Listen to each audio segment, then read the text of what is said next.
Disney parks are built to create wonder and happiness. But behind the music and lights, there are stories that ended in fear and death. These are not accidents you'd expect in a place meant for fun, yet they happened.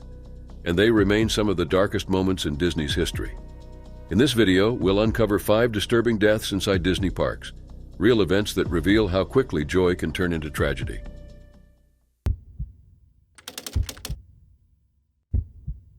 It was January 3, 1984.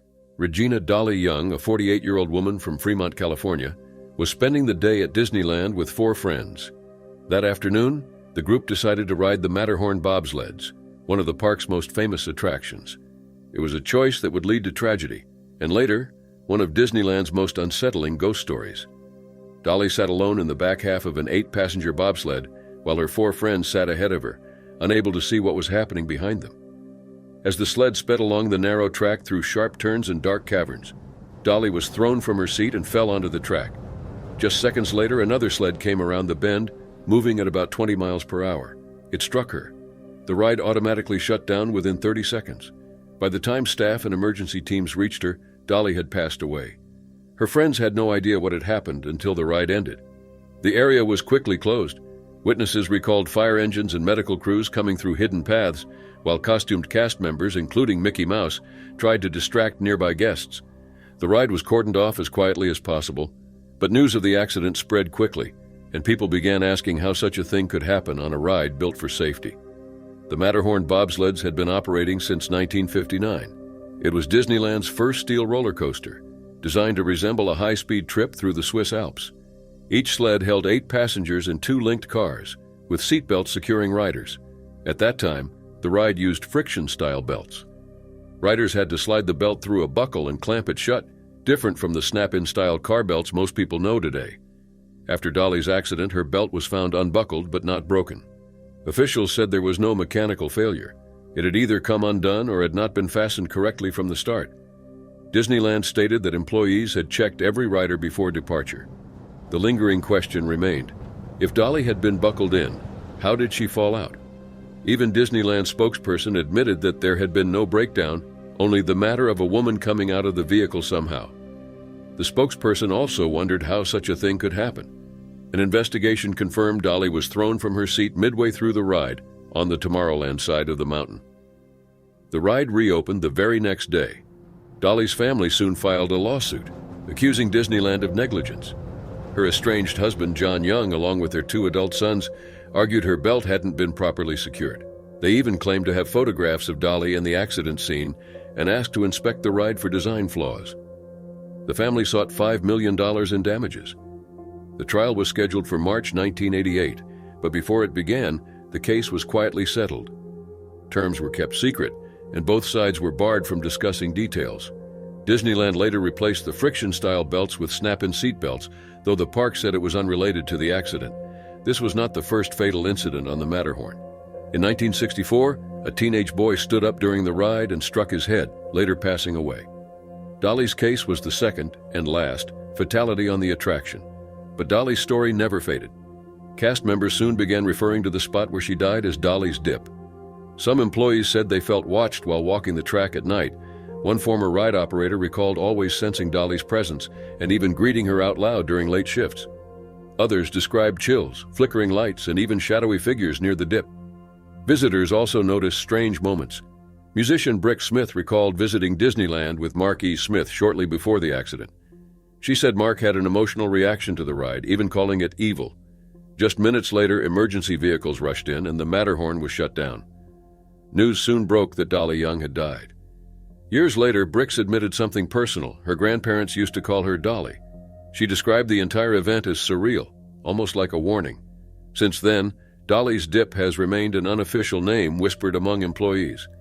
Many believe Dolly never left the ride, and though millions continue to enjoy the Matterhorn safely, those who work the ride at night still talk about the eerie presence on that section of track, a reminder of a tragedy that has never been forgotten. It was September 22, 2000. Disneyland was crowded with families enjoying the sun, rides, and characters. For most, it was a normal day of fun, but for the Zucker family, it was more than that. It was Victoria Zucker's 40th birthday. She and her husband brought their 4-year-old son, Brandon Jonathan Zucker, from Santa Clarita to celebrate. Wearing Mickey Mouse ears, Brandon was excited to board one of the park's most colorful rides, Roger Rabbit's Cartoon Spin. No one knew the tragedy that was about to happen. The ride was a dark attraction where guests sat in spinning taxicab cars, moving through loud and chaotic cartoon scenes. On that day, Brandon was seated on the side closest to the open doorway, which was against safety practice.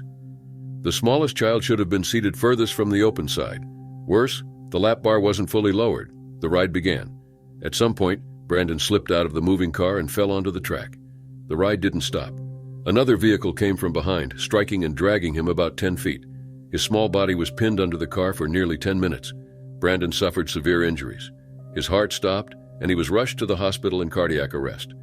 He was placed in a medically induced coma and remained unconscious for over a month.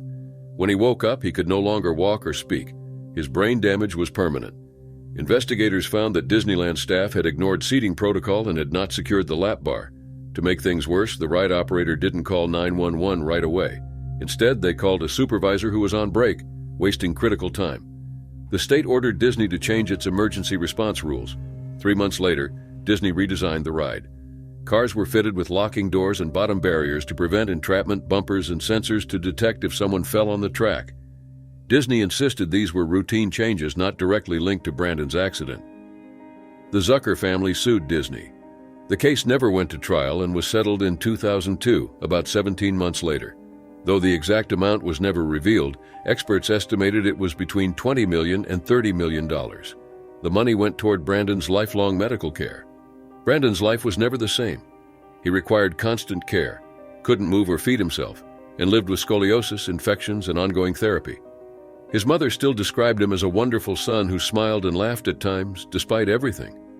On January 25, 2009, Brandon, now 13 years old, was living at home with his father in Anaheim. That morning, he began struggling to breathe. Paramedics rushed him to St. Joseph's Hospital, then later to Children's Hospital of Orange County. Just after 1 a.m. on January 26th, he died in his mother's arms. An autopsy was performed that morning. The cause was listed as inconclusive, but doctors confirmed his death was linked to the years of trauma from the accident. In the years after Brandon's accident, Disneyland made changes. Employees were told to call 911 directly in emergencies, paramedics were stationed inside the park, and in 2003, a child safety campaign was launched. Disney never admitted these changes were tied to Brandon's case, but the timing was clear. Disney spokeswoman Susie Brown released a short statement after Brandon Zucker's death, expressing sadness over his passing and extending thoughts and prayers to his family during their difficult time. Brandon Jonathan Zucker was born on January 12, 1996. He was only 4 when his life was changed forever. He passed away at 13 years old on January 26, 2009. It was July 8, 1974. Disneyland was alive with laughter, music, and excitement. Just 9 days earlier, a brand new attraction called America Sings had opened in Tomorrowland. The show featured singing animatronic animals and a rotating theater that took guests through different eras of American music. Families packed the seats, eager to be entertained. But behind the scenes, something was about to happen that no one thought possible. By the end of the night, Disneyland would face the most disturbing tragedy in its history. An 18-year-old employee named Debbie Stone had just started her summer job. Before the park closed that night, she would become the first and only Disneyland cast member to die while working, and no one knows for certain how it happened. Deborah Gale Stone was born on June 18, 1956 in Santa Ana, California. She was the oldest child of Bill and Marilyn Stone. Known for being smart, athletic, and ambitious, she had just graduated from Santa Ana High School with top honors, including the Principal's Award. She was a swimmer, a track star, and planned to attend Iowa State University that fall. To save money for tuition, she took a summer job at Disneyland. For Debbie, working there wasn't just about money. It was a dream. She was hired as a hostess for America Sings. Her job was to welcome the audience, introduce the show, and then step aside as the theater rotated. America Sings opened on June 29, 1974. It took the place of an older show, the Carousel of Progress, which had been moved to Disney World. The building stayed the same, but the rotation was reversed. Instead of moving clockwise, the 6 seating sections rotated counterclockwise, passing around fixed stages in the center. Each cycle lasted 24 minutes with a 45-second pause between shows while the audience exited and the next group entered. This pause was when Debbie worked the most, standing on the left side of the stage to greet guests. On July 8th, during one of these transitions around 11 p.m., something went terribly wrong. Earlier that night, she had called her parents, telling them she was in love and asking for their blessing to get engaged. She was excited about her future. An hour later, she was gone. As the theater rotated, Debbie somehow stepped into the narrow gap between the stationary stage wall and the moving wall of the seating area. No one knows how. Some think she may have stepped backward, leaned to speak to another employee, or tried to cross sections. Whatever the reason, she was caught in the gap. The wall kept moving and Debbie was crushed. A family in the adjacent theater heard her scream. Daniel Robeson, a 33-year-old Air Force member, rushed to alert staff, but by the time they reached her, it was too late. Her death was recorded at 11 p.m. America Sings was closed for only 2 days. Engineers quickly added warning lights and later replaced the walls with breakaway versions designed to prevent another accident. Sensors were also installed to track employee movement near dangerous areas. Her parents filed a lawsuit and reportedly received a settlement, but Disneyland never shared the full results of its investigation. The official cause was listed as an accident. America Sings ran until 1988. Its animatronics were later reused in Splash Mountain and Star Tours. The theater eventually became Innoventions and later the Star Wars launch bay. Debbie's school named their pool after her and created the Deborah Stone Award for outstanding students. Letters poured into her family, sharing stories of how she had touched people's lives. Some even claimed her voice could still be heard in the theater, softly warning, "Be careful." Debbie Stone remains the only Disneyland employee to die while working inside the park. Her story revealed flaws in safety design and procedures at the time. To this day, we still don't know how she ended up in that gap, only that it cost her life and that it never should have happened.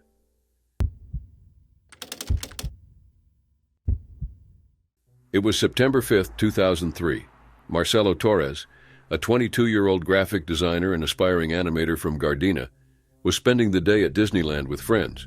For him, it was supposed to be a day of fun, filled with rides and laughter. One of the rides they looked forward to most was Big Thunder Mountain Railroad, the runaway mine train coaster in Frontierland. But instead of ending in excitement, the ride ended in disaster. That morning, Marcelo boarded the lead passenger car, unaware that within minutes a preventable mechanical failure would cost him his life. Big Thunder Mountain Railroad was one of Disneyland's most popular attractions. Since opening in 1979, it has thrilled millions with its twisting tracks, caverns, and western scenery. The train was designed to look like a locomotive pulling 5 open cars, with room for up to 32 riders. The lead car wasn't powered, it simply guided the train through sharp turns, tunnels, and drops. On September 5th, 2 trains were running that morning. Later, a third was added. This train had been out of service for 3 days for routine maintenance, but when it returned, operators weren't told it had just been worked on. Investigators later found that during maintenance, 2 screws securing a wheel assembly were not tightened correctly, and a safety wire was left off. The train ran 12 full trips without obvious issues, though some operators reported hearing a strange clanking noise. Instead of pulling it off the track, they planned to remove it after one more run. It never made it. Marcelo and his friends boarded for the 13th run. He sat in the lead passenger car, right behind the locomotive-shaped front car. As the train entered a dark tunnel, the earlier mistakes caught up. The loose screws caused the left side wheel assembly to break free. The axle shifted out of place, jamming against the track as the train climbed uphill. The locomotive violently lifted, struck the tunnel ceiling, and snapped the tow bar connecting it to the cars. The front car crashed down onto the lead passenger car, where Marcelo was seated. The impact crushed him inside. Emergency crews had to pull him from the wreckage, but his injuries were too severe. The coroner reported that chest trauma and internal bleeding had taken his life almost instantly. Inside the tunnel, panic set in. 10 riders were injured, including Marcelo's close friend Vicente Gutierrez, who suffered broken ribs, a fractured nose, and a collarbone injury. Screams filled the darkness as guests stumbled out. Outside, people waiting in line saw riders fleeing and shouting for help. Nearly 50 emergency personnel arrived, firefighters, paramedics, and rescue teams. It took over an hour to stabilize the train and free the trapped riders. 10 people were treated, 2 at the scene and 8 in hospitals. Marcelo was pronounced deceased at the park. He became Disneyland's 10th fatality since its 1955 opening, and the first since 1998. Investigators soon discovered systemic failures. Maintenance had been signed off without proper checks, and operators weren't trained to shut down rides when unusual noises were reported. The state's report concluded the crash was caused by improper maintenance tied to Disneyland's shift toward a cost-saving system that relied less on experienced judgment. Marcelo's parents, Jamie and Carmen, filed a lawsuit. In 2005, Disney settled just before trial, and the family donated $500,000 from it to fund scholarships for aspiring animators at Brooks College, honoring Marcelo's dream. Following the crash, California ordered stricter safety rules at Disneyland, requiring retraining, better inspections, and signed verification from the actual mechanic who completed repairs. Marcelo Torres's death remains one of the most haunting tragedies in Disney's history. A ride meant to bring joy instead ended with one young man's life taken, leaving behind a legacy that forever changed how safety is handled inside the park. It was August 17, 2009 at Disney's Hollywood Studios in Orlando, Florida. The park was preparing for another rehearsal of one of its most popular attractions, the Indiana Jones Epic Stunt Spectacular. Since 1989, the show had been a staple of the park, filled with explosions, sword fights, and dangerous stunts that recreated scenes from the movies. But that evening, one performer would not walk away. His name was Anislav Varbanov, a 30-year-old trained stuntman from Bulgaria. He had just joined the cast and was living what many in his field considered a dream job. For years, he had trained to perfect high-risk moves while minimizing danger. Performing at Disney meant prestige, steady work, and audiences of thousands each week. Still, it was a job where one mistake, or even one moment of bad luck, could be life-threatening. At around 7:30 p.m., Anislav was rehearsing a tumbling roll. On paper, it was one of the simplest moves, one that countless stunt performers had done safely. He had to dive over another cast member, tuck tightly, and land on a padded mat. But something went wrong. Witnesses later recalled the landing looked awkward, as if he had been slightly off balance. That small mistake was enough. He struck his head, suffering a severe injury. Emergency staff rushed to help, and a 911 call was placed at 7:34 p.m. Paramedics from Reedy Creek Fire Department arrived quickly, working to stabilize him before rushing him to Florida Hospital Celebration Health. Despite their efforts, the injury was too severe. At 8:53 p.m., less than 90 minutes later, Anislav was pronounced dead. The sudden tragedy shocked the park. Disney canceled the next day's performance, and a statement was released describing him as a valued cast member, offering condolences to his family, friends, and coworkers. But this was not an isolated case. His death was the third among Disney employees in just 7 weeks. On July 5, 2009, 21-year-old monorail pilot Austin Wenenberg lost his life in a train collision. Then, on August 10th, 47-year-old Mark Priest, a performer in Captain Jack Sparrow's pirate tutorial, suffered a head injury during a sword fight scene and died 4 days later. Now, with Anislav's accident, 3 employees had died in less than 2 months. This raised questions. Was something larger happening behind the scenes? Rick Fogelsong, a professor and Disney analyst, called the pattern alarming, saying that 3 fatalities in a row looked less like a coincidence and more like a trend. Some believe the recession played a role. Normally, Disney expanded its staff during the busy summer season, but in 2009, the workforce of about 50,000 remained the same. Eric Clinton, a union leader, worried that smaller staffing combined with longer hours and larger crowds may have created unsafe conditions. Others disagreed, calling the deaths unrelated tragedies. Donna Lynn Dalton, another union leader, compared Disney World to a small city and argued that accidents, though rare, were inevitable. The Occupational Safety and Health Administration, or OSHA, investigated all 3 cases. Disney cooperated fully. Investigators found safety violations in the monorail crash, but not in the pirate show or Anislav's rehearsal. His stunt had been considered routine, and there were no prior concerns. For Anislav's family, the findings offered little comfort. He had only been with the show for a week before losing his life. Even in a controlled rehearsal with mats and safety checks, his profession carried unavoidable risks. The Indiana Jones Epic Stunt Spectacular continued to run, with Disney reinforcing safety protocols.